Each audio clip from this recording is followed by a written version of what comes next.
وبركاته.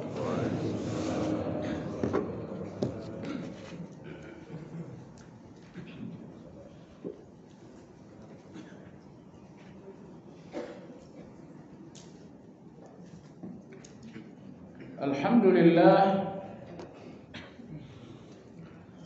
نحمده ونستعينه ونستغفره ونعوذ بالله من شرور أنفسنا ومن سيئات أعمالنا من يهد الله فلا مضل له ومن يضلل فلا هادي له وأشهد أن لا إله إلا الله وحده لا شريك له وأشهد أن محمدا عبده ورسوله لا نبي بعده اللهم صل وسلم على محمد وعلى آله وأصحابه ومن اتبعهم بإحسان إلى يوم الدين.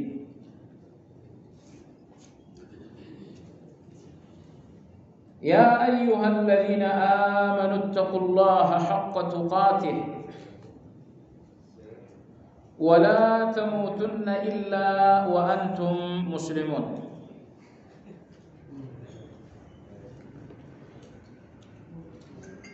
Kaum muslimin wal muslimat rahimakumullah. Kajian Madarijus Salikin pertemuan terakhir yaitu pekan lalu berbicara tentang dua hal pokok agar satu ketaatan dinamakan dengan ibadah. Mengingat tidak setiap ketaatan itu ibadah. Orang-orang munafik mereka mentaati Allah, tapi ketaatan-ketaatan mereka tidak dinamakan ibadah. Allah berfirman, "Fawailul lil musallin alladzina hum 'an salatihim sahun." Celakalah orang-orang yang salat, yaitu orang yang selalu menunda-nunda pelaksanaan salat tersebut. Agar satu ketaatan dinamakan ibadah, maka harus terpenuhi dua rukun utama. Yang pertama, ghayatul hubb, puncak cinta. Yang kedua, ghayatul dzul, puncak ketundukan. Nah, apabila satu ketaatan telah memenuhi dua unsur ini, saat itulah ketaatan dinamakan ibadah.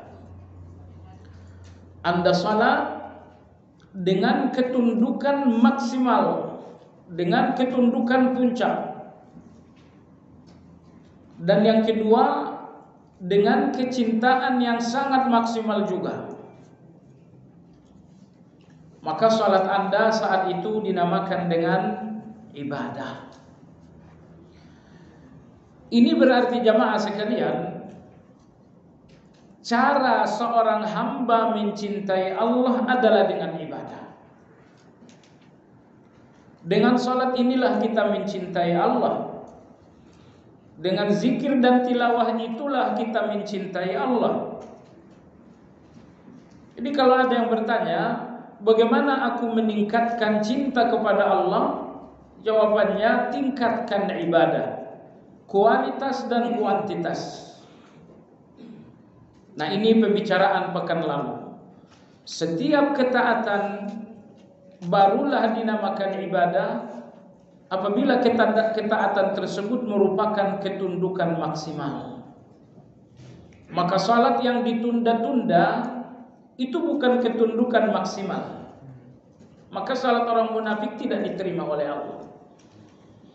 Yang kedua, agar ketaatan dinamakan dengan ibadah, bahwa ketaatan tersebut harus muncul dari hati yang betul-betul mencintai Allah. Maka salat yang didasarkan kepada riya tidak diterima oleh Allah, karena salat itu tidak datang dari cinta kepada Allah Azza wa Jalla. Mudah-mudahan antum masih ingat juga, pekan lalu kita sampaikan cinta untuk Allah adalah puncak dan ketundukan untuk Allah adalah puncak. Maksud ketundukan kepada Allah adalah ketundukan puncak, karena ketundukan kepada Allah enggak membutuhkan alasan. Ya, adapun ketundukan kepada selain Allah masih harus dikonfirmasi kepada Al-Quran dan hadis. Saya tunduk kepada pemerintah, saya tunduk kepada orang tua. Ketundukan kepada selain Allah bukan ketundukan puncak, sehingga harus tetap dikonfirmasi kepada Al-Quran dan hadis. Lalu kecintaan kepada Allah haruslah kecintaan puncak, dalam pengertian kecintaan kepada Allah harus mengalahkan segala kecintaan. Ya, maka ketika Anda sangat mencintai Allah tengah malam, lihatlah bagaimana cinta kepada Allah itu mengalahkan cinta Anda kepada diri sendiri untuk tidur. Anda cinta harta, tapi karena Anda lebih mencintai Allah, mengalahkan cinta kepada harta, maka Anda pun tidak pernah berat hati mengeluarkan harta saat mana Allah membutuhkannya. Oleh sebab itu, cinta kepada Allah adalah cinta puncak, karena cinta kepada Allah harus mengalahkan segala cinta-cinta. Dan ketundukan kepada Allah adalah ketundukan puncak, karena ketundukan kepada Allah bersifat absolut, bersifat mutlak. Pembicaraan hari ini pada halaman 120 mengenai dua hal pokok atau dua rukun dari isti'anah. Jadi kalau pekan kemarin dua rukun ibadah, dan hari ini insya Allah adalah tentang dua rukun isti'anah. Isti'anah artinya adalah minta tolong. Isti'anah inilah yang terkandung di dalam wa iyyaka nasta'in. Nasta'in adalah kata kerja, dan isti'anah adalah kata dasar. Anda lihat pada halaman 120 di bawah isti'anah itu ya. Imam Ibnu Qayyim rahimahullahu taala berkata, wal isti'anatu tajma'u aslaini. Isti'anah yang terkandung di dalam iyyaka nasta'in mengandung dua asas utama. Yang pertama, as-thiqatu billah, percaya kepada Allah. Lalu kemudian yang kedua, wal i'timadu alaihi, dan bersandar kepadanya. Jadi tidak dinamakan seseorang minta tolong kepada Allah tanpa dua rukun ini. Rukun yang pertama, Anda tidak ragu kepada Allah. Anda penuh percaya kepada Allah Azza wa Jalla, dan ini sangat-sangat susah. Kenapa susah? Kadang-kadang di depan kita begitu banyak alasan-alasan bahwa usaha kita akan gagal. Misalnya, ketika terjadi satu sakit, dokter A mengatakan tidak akan sembuh. Spesialis B mengatakan tidak akan sembuh. Anggaplah 10 dokter, 10 ahli-ahli terapi mengatakan ini penyakit tidak akan sembuh. Bisakah kepercayaan Anda kepada Allah mengalahkan semua ucapan-ucapan tadi? Karena yang terjadi biasanya, kepercayaan kita sangat dipengaruhi oleh komentar dan fakta-fakta di sekitar kita. Kalaupun kita percaya A, Tapi kalau komentar-komentar sekitar kita mengatakan tidak, biasanya kepercayaan kita akan berkurang. Atau misalnya meski kita percaya A, tapi karena fakta-fakta untuk hal itu sangat lemah, maka kepercayaan kita itu pun menjadi lemah juga. Nah, jemaah sekalian yang saya hormati, ingat, kepercayaan Anda kepada Allah bukan karena fakta, bukan karena alasan-alasan yang logis. Maka ada dua kepercayaan di sini. Kepercayaan Anda kepada Allah karena Allah, ini ibadah. Yang kedua, kepercayaan Anda tentang sesuatu karena fakta, karena alasan, karena bukti-bukti yang logis. Kepercayaan seperti ini bukan ibadah. Misal, saya percaya penyakit ini akan sembuh dengan alasan dokter spesialis telah menangani. Anda percaya karena satu alasan logis. Ini kepercayaan logis namanya. Kepercayaan logis ini bukan ibadah. Nah, kepercayaan yang kedua, kepercayaan Anda tentang sesuatu karena Allah, bukan karena bukti-bukti yang logis. Saya yakin penyakit ini akan sembuh. Bukan karena dokter memberikan rekomendasi itu, tapi karena saya yakin Allah itu Maha menyembuhkan. Keyakinan saya bahwa Allah Maha menyembuhkan tidak terpengaruh, tidak terkurangi, apalagi hilang dengan rekomendasi dokter sedunia bahwa penyakit ini akan tidak sembuh. Nah, inilah kepercayaan kepada Allah. Ini yang dimaksud Ibnu Qayyim di sini. Maka seseorang dinamakan isti'anah kalau dia percaya kepada Allah karena Allah. Saya percaya penyakit akan sembuh. Kenapa? Karena Allah Asy-Syafi. Karena Allah Maha menyembuhkan. Saya percaya kesulitan ini akan selesai dengan kemudahan. Dari mana kamu percaya? Karena Allah Al-Wali Maha menolong. Allah Al-Wali dan Al-Wali yang Maha menolong itu berjanji, inna ma'al usri yusra. Maka tidak mungkin kesulitanku ini tidak berakhir dengan kemudahan. Nah, jemaah sekalian, usahakan membedakan dua kepercayaan ini. Sering sekali kita percaya dengan sebuah ikhtiar, tapi bukan kepercayaan ibadah, tapi kepercayaan logis.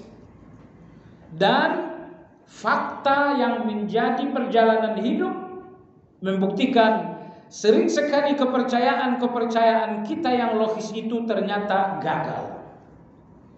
Sering sekali kepercayaan logis itu gagal. Saya percaya ini akan selesai, ternyata nggak selesai. Saya percaya ini akan mudah, ternyata sangat susah. Jadi kepercayaan logis dalam fakta kehidupan sering salah. Nah, kepercayaan kepada Allah karena apa yang Anda tahu tentang Allah. Apa yang Anda tahu tentang Allah adalah Asmaul Husna dan sifat-sifat Allah. Nah, jadi ini dinamakan as-siqatu billah. Sekira Anda masih ingat dalam kajian Asmaul Husna, kisah tentang Nabi Musa alaihissalam sewaktu dikejar oleh Fir'aun. Akhirnya Nabi Musa alaihissalam bersama Bani Israel dalam pengejaran itu sampai di pantai Laut Merah. Sekarang mau kemana lagi akan lari? Dari belakang Fir'aun dengan dengan bala tentara yang sangat banyak semakin dekat. Itu dari belakang. Sementara di depan Nabi Musa sudah buntu karena hanya ada lautan. Mau mundur ada pasukan Fir'aun, mau maju ada lautan. Jemaah sekalian, pengikut-pengikut Nabi Musa saat itu mengatakan inna lamudrakun.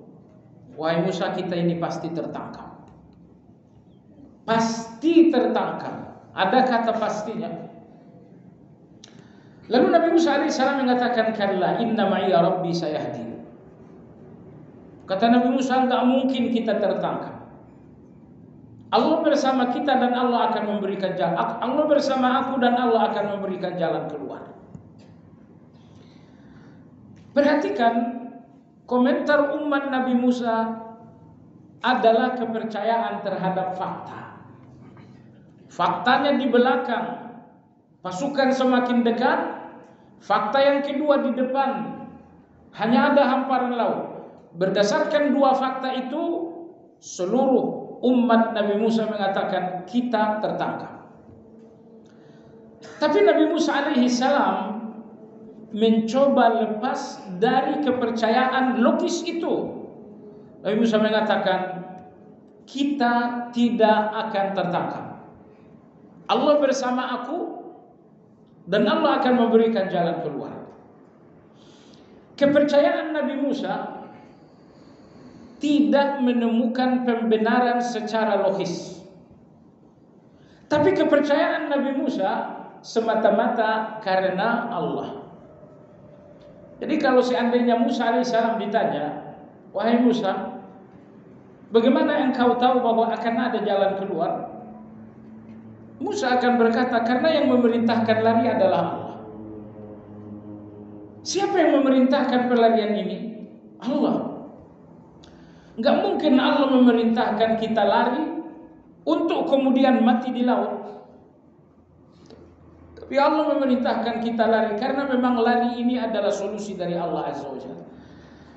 Perintah Allah itu tidak menemukan fakta kasat mata di depan mata. Kenapa demikian? Inilah kekuasaan Allah. Allah enggak membutuhkan alasan logika Anda untuk sebuah solusi. Sekali lagi saya katakan, Allah tidak membutuhkan pembenaran logika Anda untuk sebuah solusi. Maka ketika Anda berharap kepada Allah, Anda usah berbicara tentang fakta, alasan. Allah tidak butuhkan alasan-alasan itu. Dan Allah akan memberikan Anda pertolongan menerobos segala hal-hal yang logis. Perhatikan, Allah berfirman kepada Musa, anidrib bi'asakal bahr. Wahai Musa, pukul laut ini dengan tongkat. Dipukullah oleh Musa alaihissalam. Lantas hamparan laut tiba-tiba menjadi jalan tol. Menjadi jalan yang sangat luar biasa. 12 jalur sesuai dengan jumlah Bani Israel yang terdiri dari 12 suku. Solusi yang Allah berikan ini logis tidak? Enggak. Lautan kering itu enggak logis sekali. Dan lautan kering pun karena dipukul dengan tongkat, itu pun tidak logis lagi. Nabi Musa alaihissalam keluar dari logika, maka Allah berikan pula yang interlogika. Allah berikan pula yang di luar logika. Tapi Anda jamaah sekalian, begitu juga dengan saya, kita selalu logis dalam hidup, sehingga kehidupan kita pun logis karena kita selalu berjalan di atas alasan-alasan logis itu. Namun ingin saya katakan bahwa kita selalu bertahan dengan alasan-alasan logis. Ini menunjukkan betapa lemahnya kepercayaan kepada Allah Azza wa Jalla. Karena sekali lagi, orang yang selalu berpegang kepada alasan yang logis, hampir dipastikan kepercayaannya kepada Allah sangat lemah. Orang-orang yang sangat logis, kepercayaannya kepada Allah sangat kurang. Kenapa? Karena Allah tidak pernah melakukan sesuatu berdasarkan logika. Tidak pernah Allah memberikan jalan keluar secara logika. Sebab itu jamaah sekalian yang saya hormati, inilah rukun isti'anah yang pertama. Jadi misalnya Anda isti'anah, Anda berdoa kepada Allah, ya Allah, selesaikan hutang piutangku. Ketika Anda minta tolong agar Allah menyelesaikan hutang piutang, percayakah Anda dengan doa tersebut? Tapi dengan kepercayaan bahwa Allah akan menolong Anda karena Allah Maha menolong. Allah menolong Anda karena Allah Maha mendengar. Allah menolong Anda karena Allah Maha mengabulkan. Kalau Anda percaya kepada Allah karena apa yang Anda tahu tentang Allah, doa Anda akan menjadi kenyataan melalui pintu-pintu keajaiban. Tapi kalau ternyata Anda berdoa, ya Allah, lunasi hutang piutangku, sementara pikiran Anda sibuk mencari pintu-pintu yang logis, siapalah orang yang mau memberikan uang untuk lunas hutang piutang? Bagaimanalah caranya dapat bisnis agar hutang piutang ini selesai? Anda tidak sedang percaya kepada Allah dengan doa Anda. Selesaikah hutang Anda? Kalau Anda temukan pintu-pintu yang logis akan selesai. Tetapi Allah Azza wa Jalla tidak pernah menolong dengan pintu yang logis. Mana ayatnya? Allah berfirman, "Wa may yattaqillaha yaj'al lahu makhraja." Berikutnya Allah Subhanahu wa taala berfirman, "Wa yarzuq wa may yatawakkal 'ala Allah fa huwa hasbuh." Wa may yattaqillaha yaj'al lahu min amrihi yusra. Allah jadikan kemudahan. Maksud saya adalah ayat berikutnya, wa yarzuquhu min haitsu, Allah berikan rezeki dari pintu yang tidak pernah terduga. Maka Imam Ibnu Qayyim rahimahullah mengatakan, berbeda rezeki yang Allah berikan karena ketakwaan dan rezeki yang Allah berikan karena ikhtiar-ikhtiar yang logis. Rezeki yang Allah berikan karena ketakwaan, min haitsu la yahtasib, selalu datang dari pintu yang tiada terduga-duga. Tiba-tiba datang seorang kawan, "Kamu naik haji tahun ini ya? Ini saya udah bayarkan haji furoda 300 juta, berangkat gak pakai nunggu." Anda gak pernah menduga. Semua rezeki karena ketakwaan selalu datang dari pintu yang tidak terduga. Maka dalam kitab Al-Fawaid Imam Ibnu Qayyim mengatakan, di antara tanda ketakwaan yang ajaib ketika Anda sering mendapatkan rezeki-rezeki yang tidak terduga itu. Satu. Adapun rezeki Allah untuk seseorang bukan karena ketakwaan, rezeki itu akan terbuka melalui pintu-pintu yang logis. Anda berdagang, pulang bawa rezeki. Ya, Anda berbisnis, pulang bawa keuntungan. Itu rezeki dari pintu yang logis. Allah berikan rezeki logis sesuai dengan perilaku Anda, tindakan Anda yang logis. Maka rezeki di sini bukan karena ketakwaan, tapi karena ikhtiar. Tentu rezeki yang paling buruk nomor 3, rezeki yang diperoleh dari pintu-pintu yang haram. Baik jemaah sekalian yang saya hormati, jadi rukun isti'anah yang pertama ini sangat berat. Kita minta tolong kepada Allah melalui doa-doa, tapi apakah di dalam doa tersebut ada kepercayaan kepada Allah karena Allah? Subhanallah. Apabila Anda lihat doa para nabi-nabi biasanya selalu dengan kalimat tauhid. Contoh, Nabi Yunus alaihi salam menginginkan bantuan Allah sewaktu berada dalam perut ikan di dasar lautan. Bagaimana Nabi Yunus isti'anah, minta tolong kepada Allah? Jawabannya, dia isti'anah dengan tauhid. La ilaha illa anta subhanaka inni kuntu minadh dhalimin. Kenapa demikian?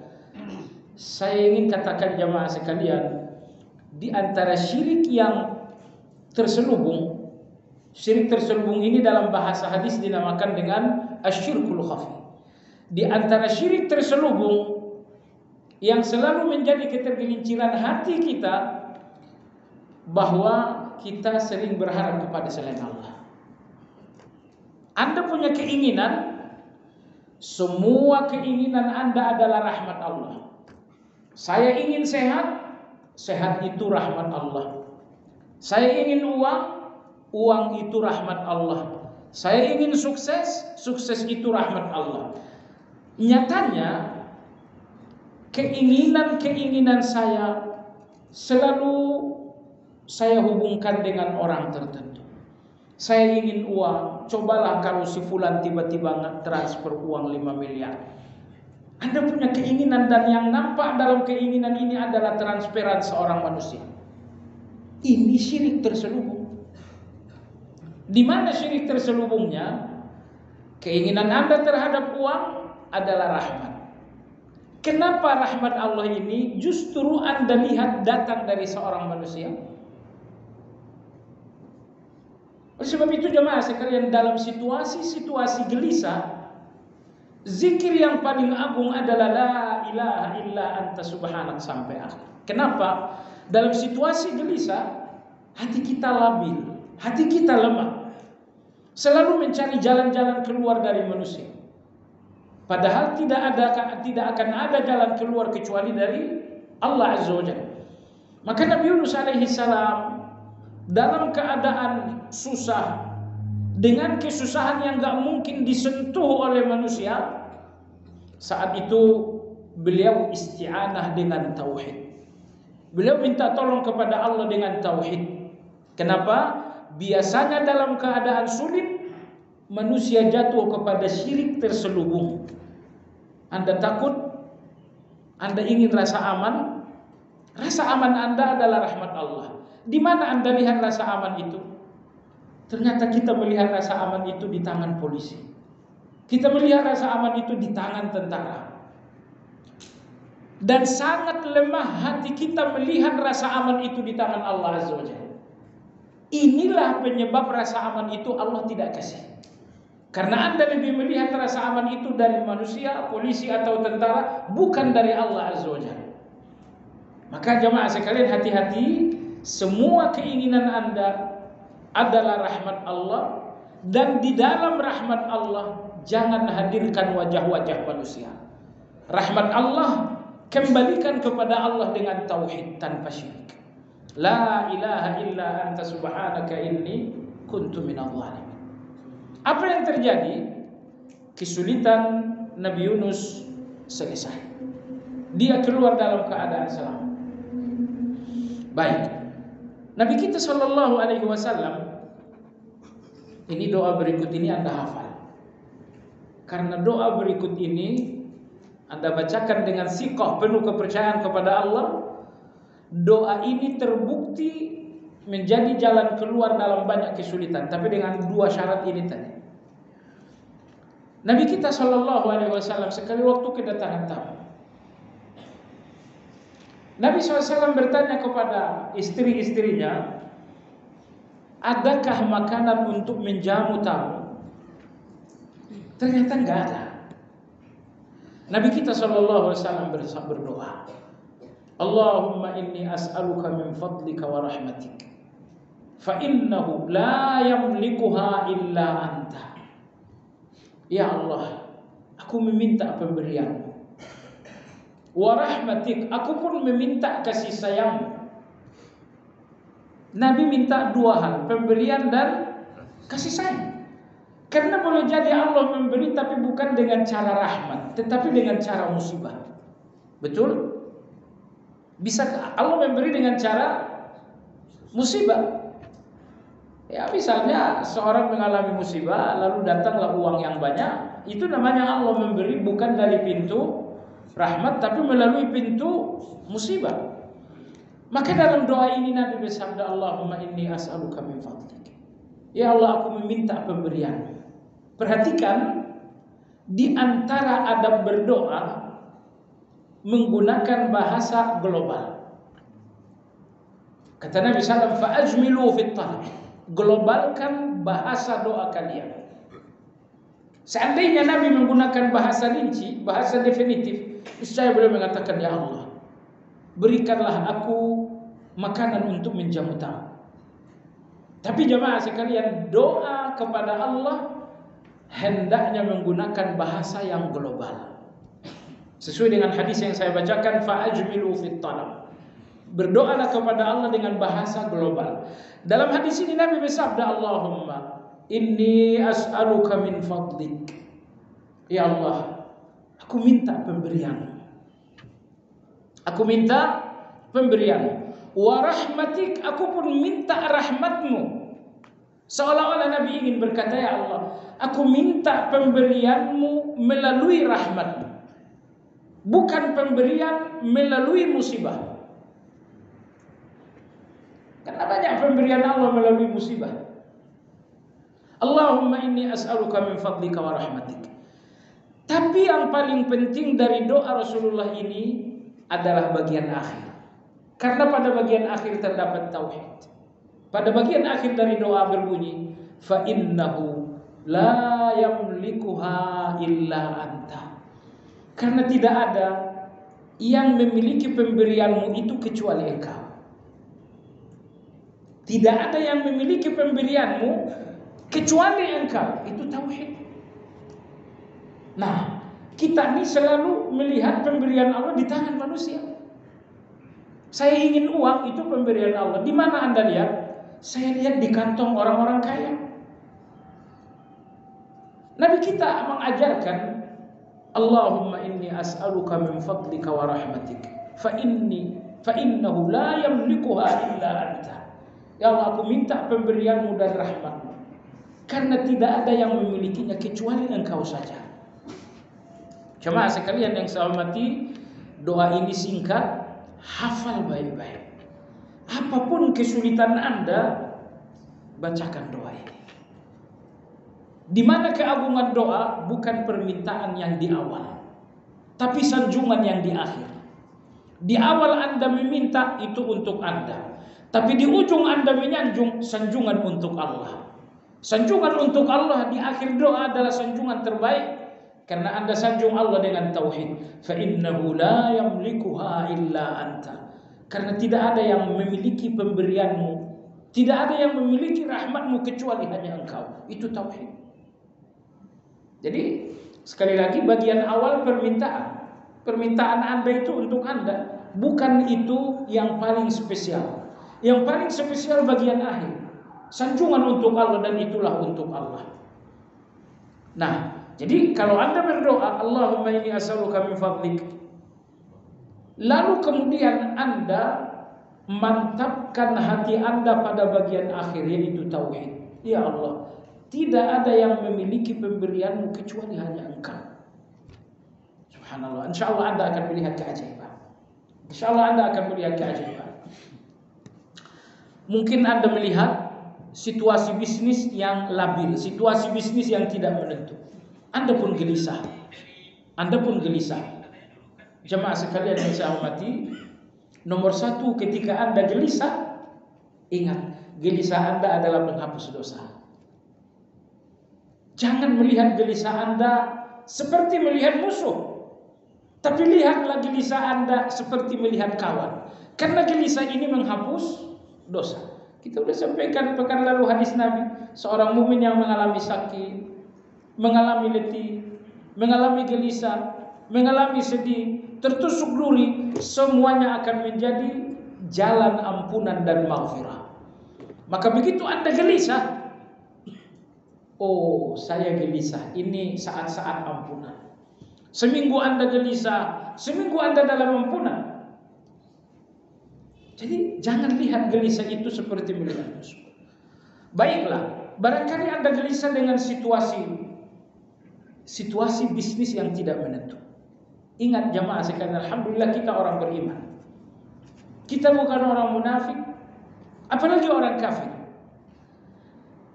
Dengar baik-baik, semua bentuk kehidupan di tangan seorang beriman adalah ibadah.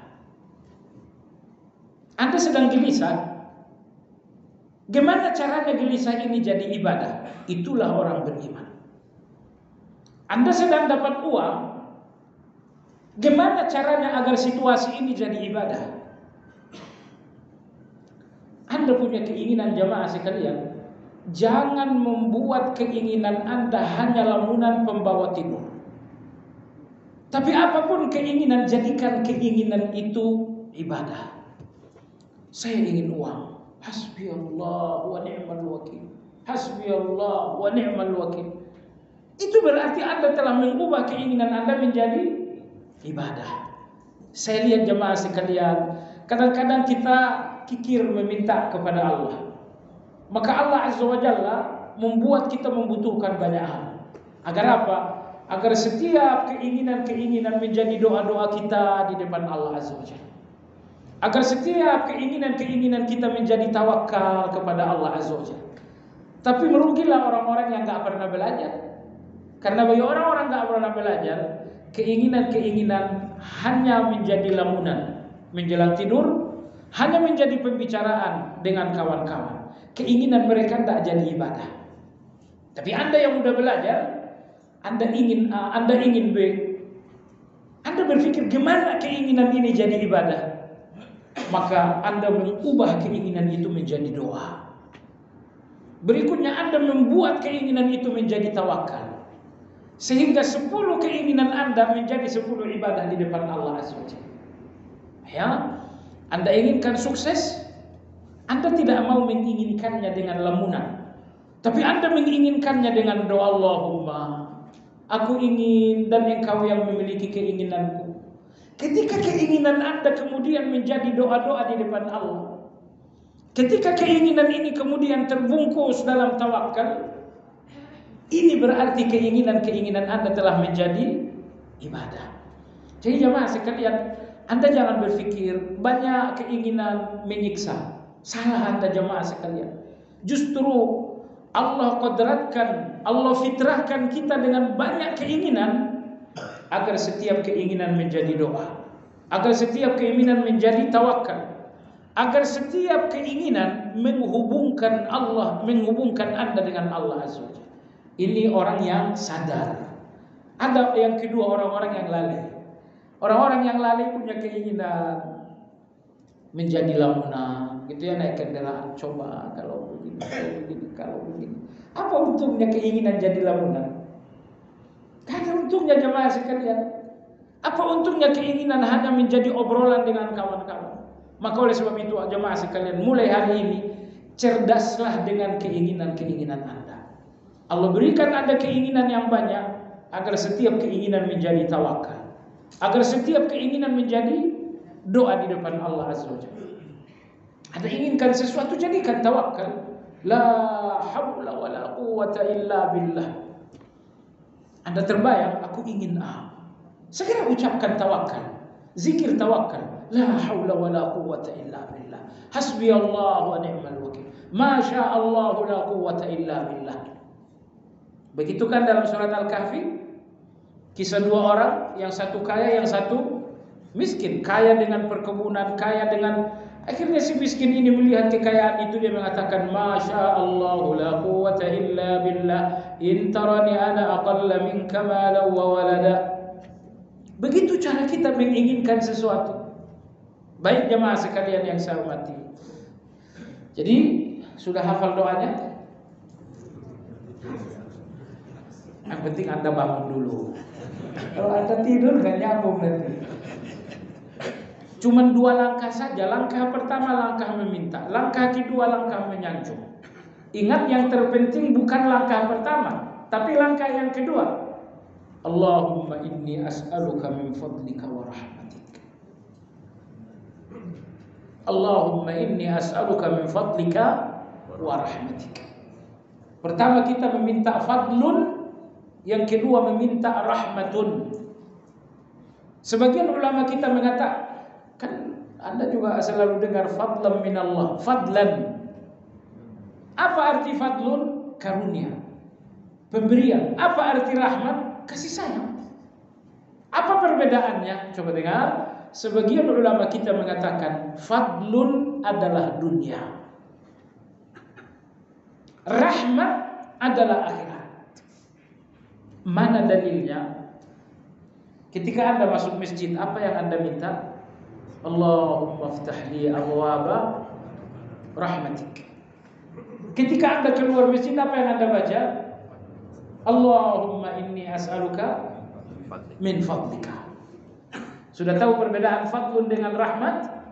Fadlun adalah pemberian Allah dalam bentuk dunia. Tetapi rahmat adalah pemberian Allah dalam bentuk akhirat.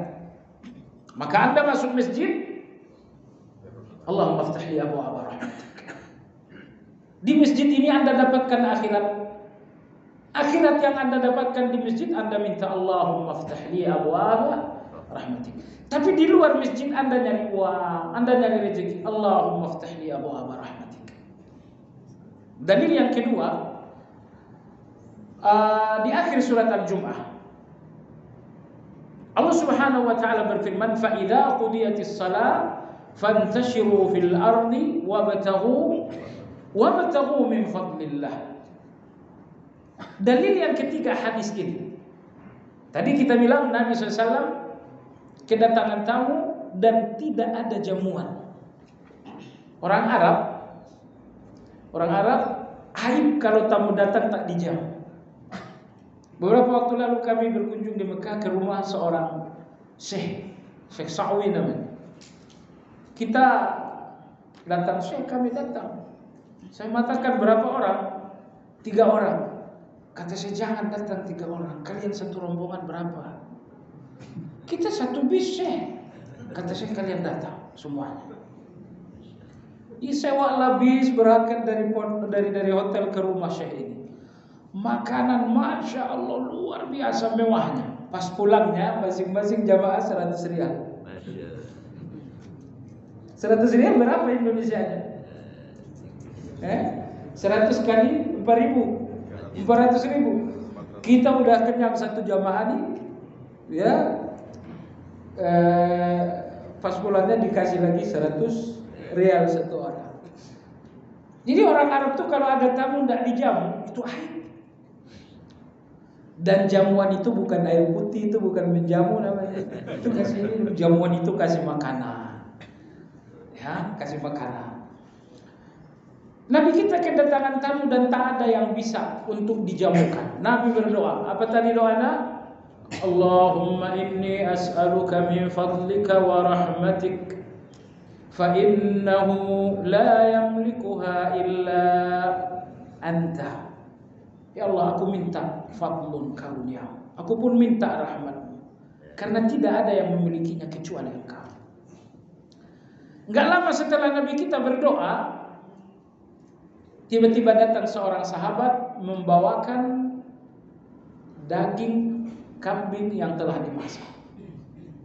Ya, bukan daging yang kecil-kecil, enggak, daging benar-benar daging, dan itu banyak.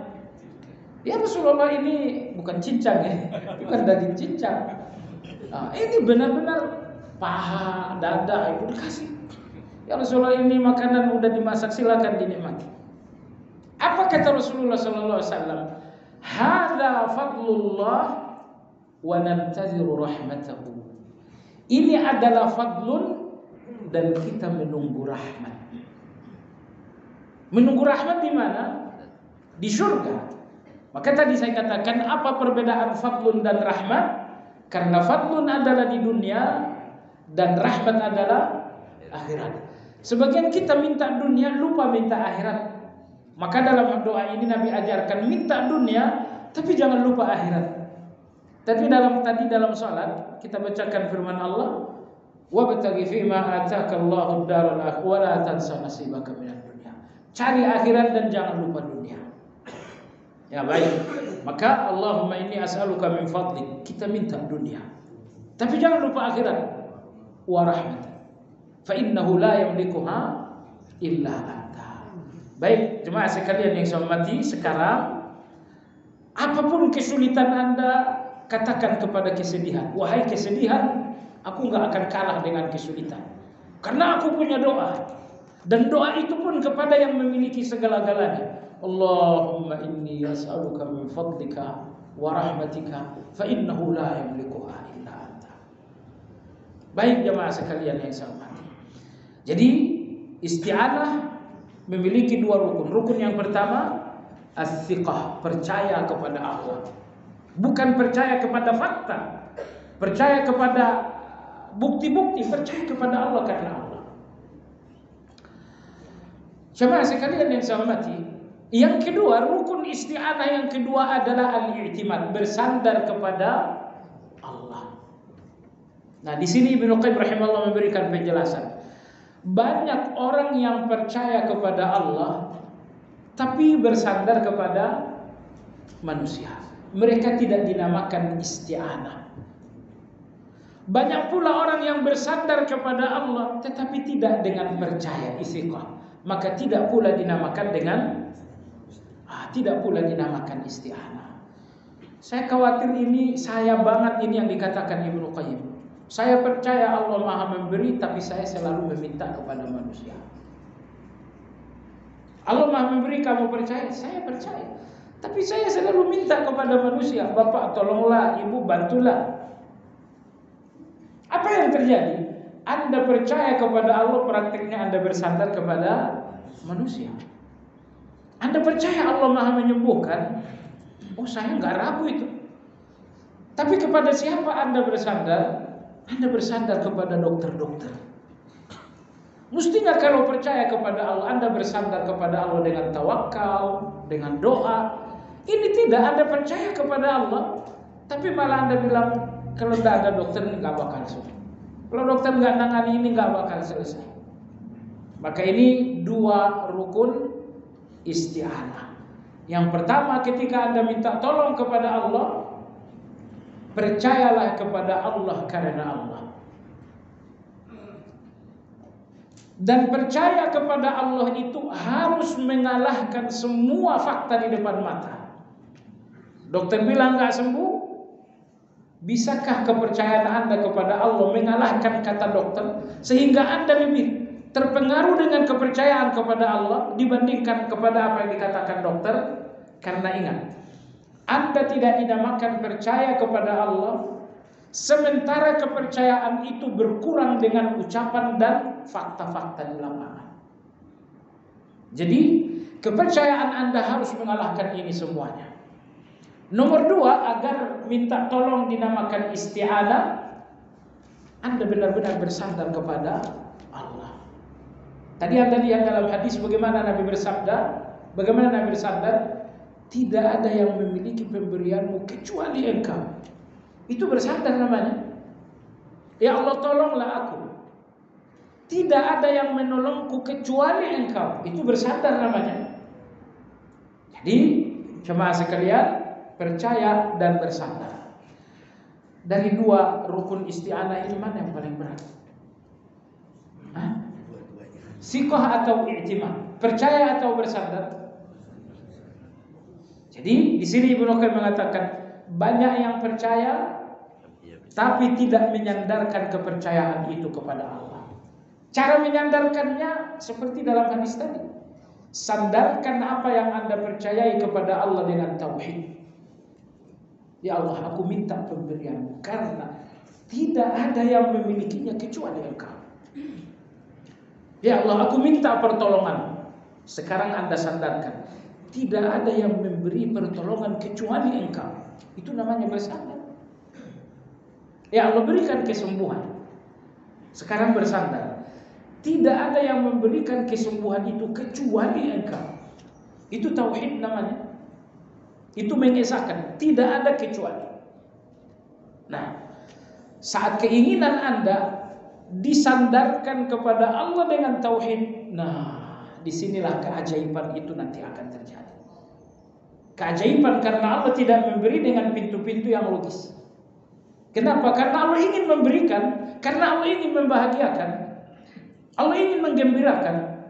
Ingat, yang Anda peroleh dengan pintu-pintu yang logis, walaupun gembira, paling-paling kegembiraannya 30%. Tanggal 1 Anda dapat gaji. Gembira, Anda pasti gembira. Tapi kegembiraan itu pasti 20-30%. Tapi kalau misalnya tanggal 1 tiba-tiba Anda dapat uang dadakan, tiba-tiba Anda dapat uang 50 juta. Uang dapat 5 juta itu kegedean. Mungkin Anda dapat uang 2 juta tapi nggak terduga. Mana lebih bergembira, gaji Anda 5 juta lalu 2 juta tanpa terkira? Mana yang lebih menggembirakan? Tentu saja 2 juta tanpa diduga-duga lebih menggembirakan dibandingkan 5 juta yang memang diperkirakan. Jadi Allah memberi itu pemberian yang menggembirakan. Gitu ya.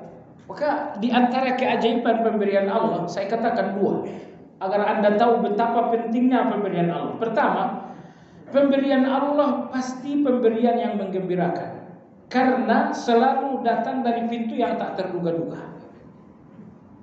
Dan yang kedua, kalau Allah memberi, pemberian Allah pasti cukup. Maka di antara Asmaul Husna yang sangat indah, Al-Hasib, Allah Maha mencukupi. Dan coba lihat indahnya Allah memberikan kecukupan.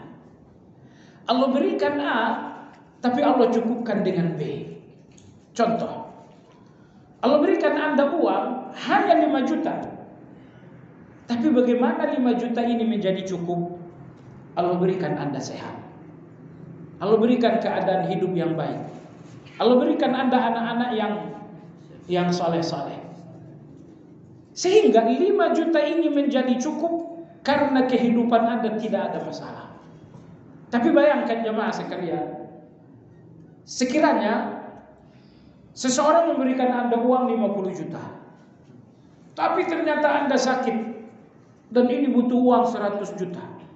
Anak Anda tiba-tiba ada masalah, butuh uang 250 juta.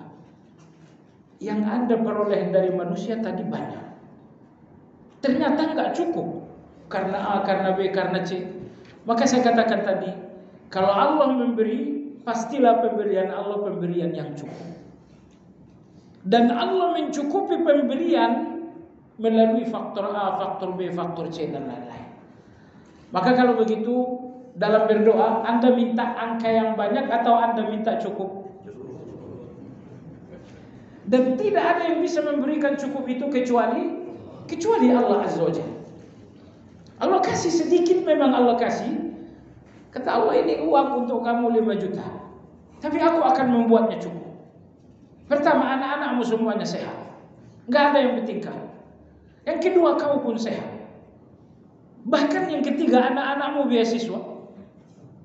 Uang yang sedikit itu A, tapi Allah mencukupinya dengan A, B, C. Mungkin Allah memberikan dan melakukan banyak hal agar 5 juta ini menjadi cukup. Maka biasakan minta cukup kepada Allah.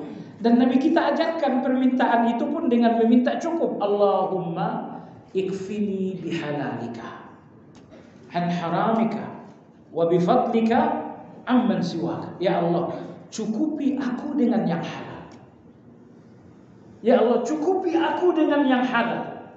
Cukup, iya. Bahaya kalau tidak cukup. Baik jemaah sekalian, bagian akhir halaman 120, Imam Ibnu Qayyim rahimahullah mengatakan, sedangkan tawakal adalah satu makna yang sesuai dengan prinsip di atas. Tawakal, kata Imam Ibnu Qayyim, kembali kepada dua pilar, percaya dan bersandar. Inilah dua rukun tawakal. Sehingga Imam Ibnu Qayyim di sini ingin menjelaskan, wa iyyaka nasta'in adalah tawakal. Karena nasta'in memiliki dua rukun. Dua rukun nasta'in itu juga rukun tawakal. Maka nasta'in adalah tawakal. Baik, itu yang ingin beliau jelaskan di sini. Lalu pada halaman 121 insyaallah kajian besok, beliau mengatakan, iyyaka na'budu wa iyyaka nasta'in. Allah gandengkan ibadah dan tawakal. Dan ada 6 ayat lain lagi dalam Al-Quran di mana Allah gandengkan ibadah dan tawakal. Itu insyaallah akan datang. Ya, demikian kajian kita hari ini. Semoga bermanfaat. Bagi Anda yang ingin bertanya, dipersilakan.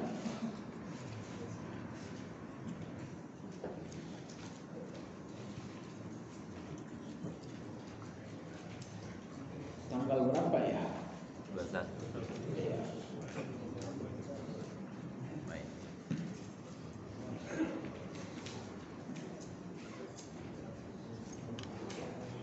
Enak punya gaji, hafal tanggal. Anda punya gaji maka Anda hafal tanggal. Saya kan punya gaji, jadi saya nggak hafal tanggal.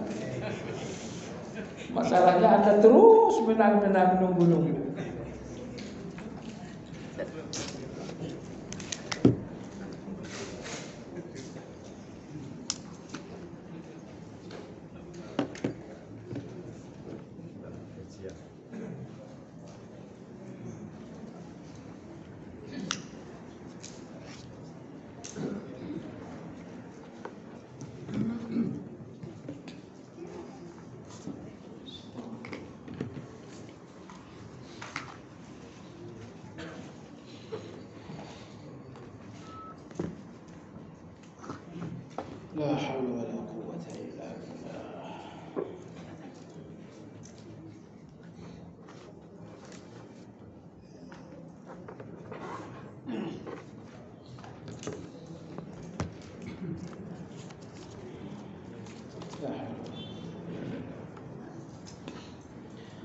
Apakah diperbolehkan bila kita memiliki kebutuhan dan keinginan, kemudian kita melakukan ikhtiar syar'i dengan memperbanyak amalan-amalan sunnah, dan apakah pahala atas amalan tersebut mendapatkan pahala karena dibarengi dengan niat mencapai dunia?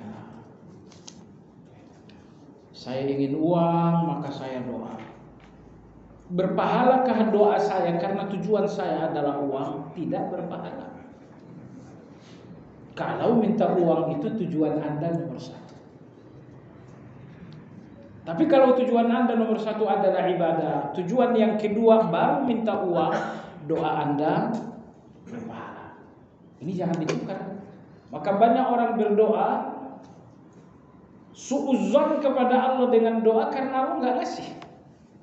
Dia lupa Allah tidak ngasih karena di dalam doa Anda terjadi syirik iradah. Karena yang Anda inginkan dengan doa itu ternyata bukan ibadah, tapi yang Anda inginkan uang. Maka oleh sebab itu pertanyaan ini yang dibahas ulama dengan syirik iradah. Jadi nggak boleh dalam ibadah-ibadah tujuan pertamanya adalah dunia, nggak boleh. Dan kalau ini terjadi, ini berarti Anda mengubah tujuan ibadah. Ini dinamakan syirik iradah. Yang mesti Anda lakukan, ibadah dengan segala bentuknya, tujuan pertamanya adalah ibadah itu sendiri. Lalu tujuan yang kedua adalah agar keinginan tercapai. Misalnya Nabi mengatakan bahwa kalau kalian ingin sesuatu, perbanyak sholawat. Nah ternyata tujuan Anda nomor satu dalam berselawat supaya dapat keinginan. Padahal keinginan Anda duniawi. Sementara seharusnya tujuan sholawat ini adalah ibadah. Jadi kenapa Anda bersolawat? Karena sholawat ini ibadah. Yang kedua, ya supaya saya dapatkan keinginan. Nah ya gitu ya. Jadi jangan heran kalau sampai doa Anda misalnya dan diterima Allah, jangan buru-buru suudzon kepada Allah. Karena di dalam doa tersebut ternyata Anda jatuh kepada syirik iradah, syirik keinginan. Syirik keinginan iya, karena ibadah yang seharusnya untuk Allah ternyata untuk keinginan Anda nomor satu. Maka luruskan dan jaga tauhid. Saya berdoa karena doa ini ibadah kepada Allah. Lalu nomor dua, karena saya punya keinginan. Saya berselawat karena selawat ini adalah ibadah untuk Allah. Yang kedua, agar kesulitan saya berubah jadi kemudahan. Jadi jangan jadikan dunia tujuan utama. Dalam kaitannya dengan isti'anah, apakah percaya kepada Allah dan bersandar kepada Allah dan yang lainnya termasuk perbuatan syirik? Apakah percaya kepada Allah dan bersandar kepada Allah dan yang lainnya termasuk perbuatan syirik? Maksudnya percaya kepada selain Allah atau bersandar kepada selain Allah?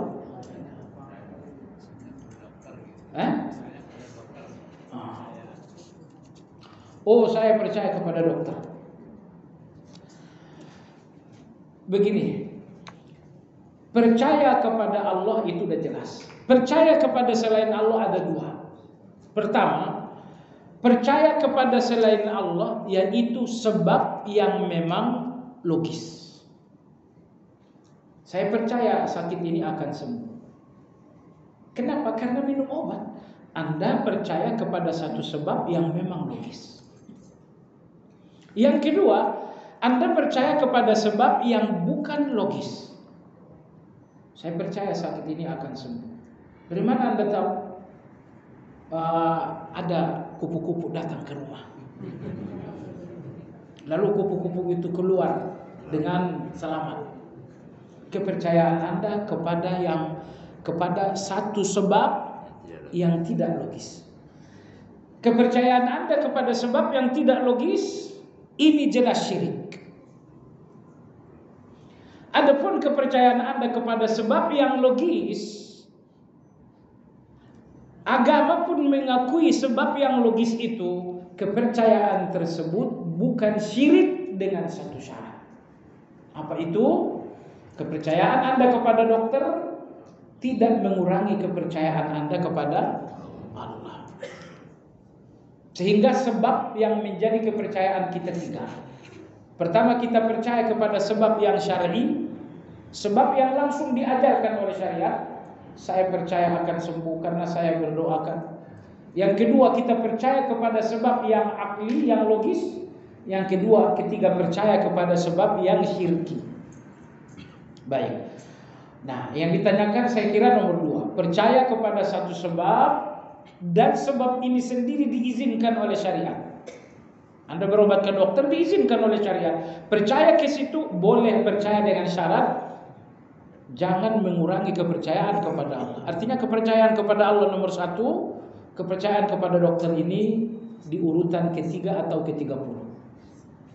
Nah, kalau ternyata kepercayaan dokter inilah nomor satu, ini syirik tersebut. Waliyahillah. Apakah ada anggapan bahwa doa kabul setelah kondisi seseorang mengalami kritis atau dalam kondisi kepepet? Bagaimana agar doa kita? Iya, itu memang benar. Di antara situasi doa dikabulkan oleh Allah begitu seseorang sampai ke titik kritis. Allah berfirman dalam Al-Quran, "Amman yujibul muttarra idza da'ahu wa yakshifus su'." Siapa yang mengabulkan permintaan orang-orang yang telah berada dalam keadaan darurat kecuali Allah? Jadi di sini Allah berfirman, tidak ada yang mengabulkan doa orang-orang yang sedang darurat kecuali Allah. Maka ayat ini menjadi dalil dalam situasi darurat doa-doa menjadi diterima oleh Allah Azza wa Jalla. Itu dalil pertama. Dalil yang kedua adalah fakta. Tadi kita lihat Nabi Yunus alaihi salam dalam keadaan darurat ditolong oleh Allah. Oleh sebab itu, ketika Anda berdoa dalam keadaan darurat, sampaikan keadaan darurat itu kepada Allah sebelum meminta. Ya Allah, aku dalam keadaan darurat dan Engkau yang Maha menolong. Anda laporkan keadaan Anda untuk merendahkan diri. Dan Anda memuji Allah untuk meninggikan Allah. Ya Allah, aku dalam keadaan darurat, namun Engkau Maha menolong. Berikan aku pertolongan. Nah, jadi di antara adab berdoa menyebutkan keadaan diri yang sedang darurat. Di antara adab berdoa pula meninggikan Allah dengan pujian-pujian. Engkau yang Maha menolong, gak ada yang akan menolong kecuali Engkau. Ya Allah, Engkau yang mengetahui keadaanku, bahkan Engkau lebih mengetahui aku ketimbang aku. Ya Allah, Engkau Hayyun Qayyum, Engkau Mannan, Engkau Dzul Jalali wal Ikram, Engkau Hayyun Qayyum. Ya. Bagaimana agar doa kita selalu dikabulkan oleh Allah Azza wa Jalla? Sangat banyak. Antara lain saya sampaikan kepada Anda hadis Ummu Habibah.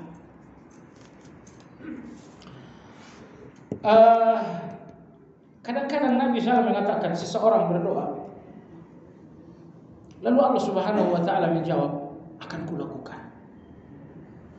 Ya Allah, aku minta kepadamu rezeki. Saat itu juga Allah jawab, akan kulakukan. Ini pernah kita sampaikan dalam kajian ini. Apakah yang Anda harus lakukan sebelum berdoa sehingga doa-doa Anda dijawab oleh Allah, akan kulakukan? Masih ingat? Masih ingat? Nabi sallallahu alaihi wasallam bersabda kepada Ummu Habibah. Kata Nabi sallallahu, "Tusabbihina Allah 'ashran wa tahmadina Allah 'ashran wa tukabbirina Allah 'ashran." Ucapkan tasbih 10 kali, tahmid 10 kali, takbir 10 kali. Kalau kemudian engkau berdoa, Allahumma ghfirli, Allah menjawab, qad fa'altu. Allahumma arhamni, Allah menjawab, qad fa'altu. Allahumma rzuqni, Allah menjawab, qad fa'altu.